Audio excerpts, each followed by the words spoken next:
The armies of the Vampire Coast consist of zombified pirates armed with cutlasses, muskets and cannons, backed up by giant crabs and other undead horrors. It was the undying Lord Luthor Harkon that laid claim to a stretch of Lustria's east coast. Ever since, it has been a domain where the dead stir, leading expeditions into the jungle interior or setting sail across the great ocean to commit wanton acts of piracy. But the insane Arch-Commodore Harkon is not the only unliving admiral who takes to the seas with pistol-armed crews of zombies, vampiric depth guard, sirens and Morngulls.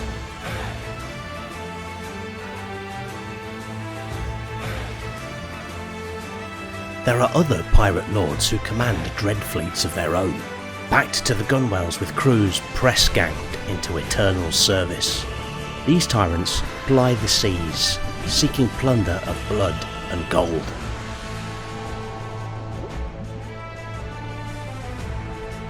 However, now that the vortex weakens, the captains search for more than mere treasure. For the star metal harpoon lies in the deeps, a weapon powerful enough to bring the greatest mervworm of them all to heel. The great meerworm Amana has been awoken from its slumber by the vacillations of the great vortex. It terrorises the sea lanes, summoning vast storms and attacking coastal ports on a whim.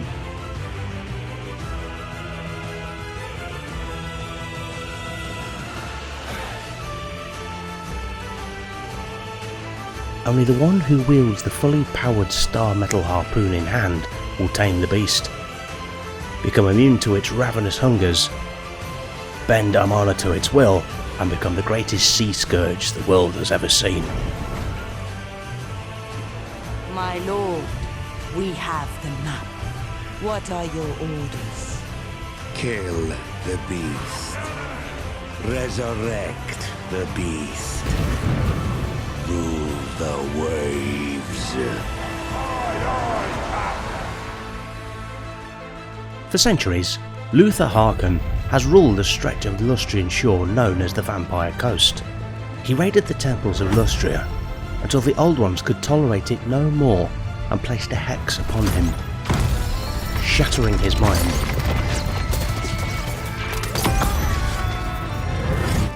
Luthor teeters on the brink of insanity, his personality fractured into a dozen different facets which battle for dominance within his mind, and his actions guided by whichever is in ascendance. I must silence the voices in my head! Overdecker! Bring me that slant bone, or I'll send you back to your watery grave!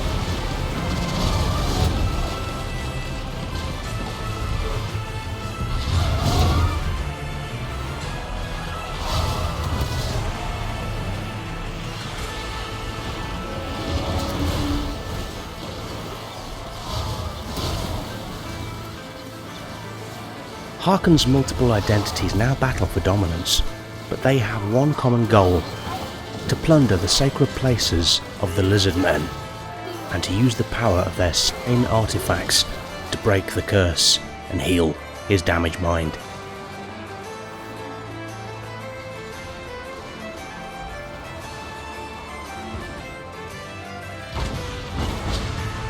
Queen of the Tides, Aranessa Saltspite, is one of the most respected and feared pirate captains of Sartosa.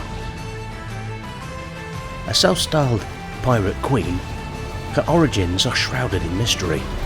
Some say she is the daughter of the sea god Manan himself, and he whispers to her to take control of all the world's oceans. To others, she is a mutant who cut off her own fishtail after being cast out of her Norscan tribe as a child.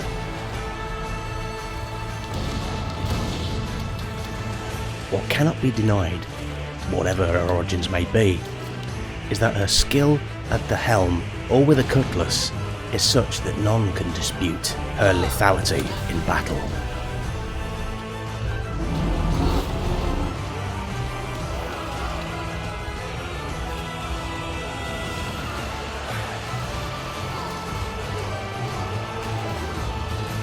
As part of the living realm, rather than the undead, she commands a human pirate crew, known as the Sartosa Free Company, otherwise reluctantly sharing control of the denizens of the Vampire Coast.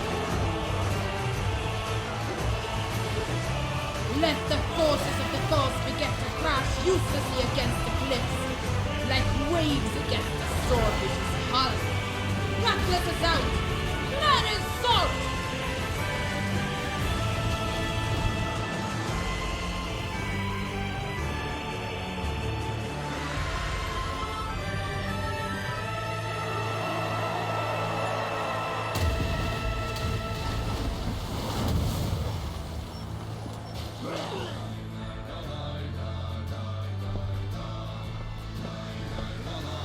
Count Noctilus, once known as Noctilus of Uncarstein, whose home was in the distant land of Sylvania, was drawn to the maelstrom of the heart of the ocean to feast upon its dark magic.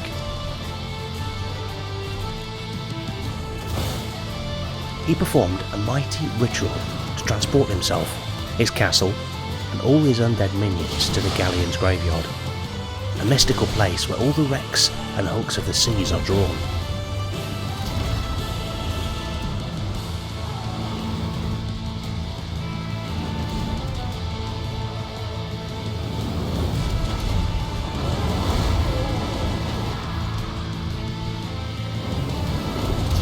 Reborn as Count Noctilus, he raised the shattered remains of sunken warships to form the hull of the Bloody Reaver and ride the waves of the mortal seas once more as master of the Dread Fleet.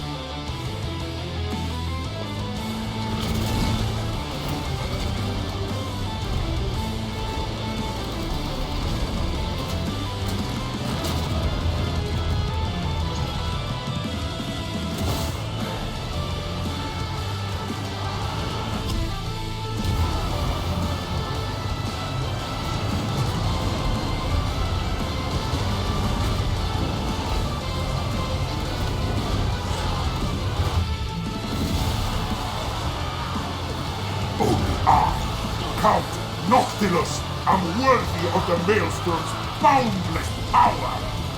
Only I can rule the great ocean and the waters beyond.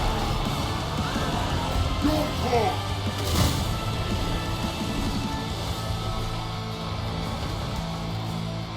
Legend has it that the sea witch, Salustria Dyfin, was once a favourite court singer of the Bretonnian king. Sent on a voyage across the ocean to sing for the Phoenix King, they were hit by a fierce storm. The Madame's notes turned into screams of fury as the ship sank, and all on board drowned. Decades later, a Bretonnian galleon of rotten wood and tattered sails can be seen navigating the seas.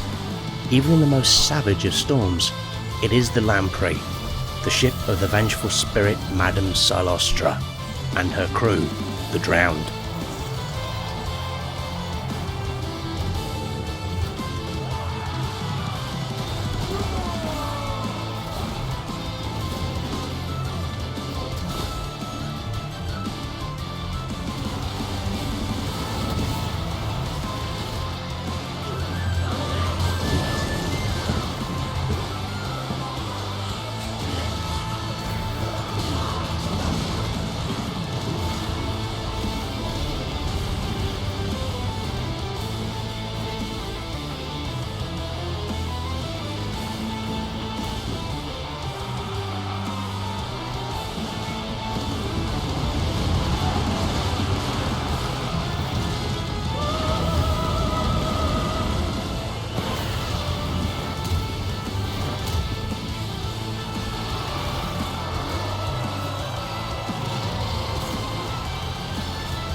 thank you for watching.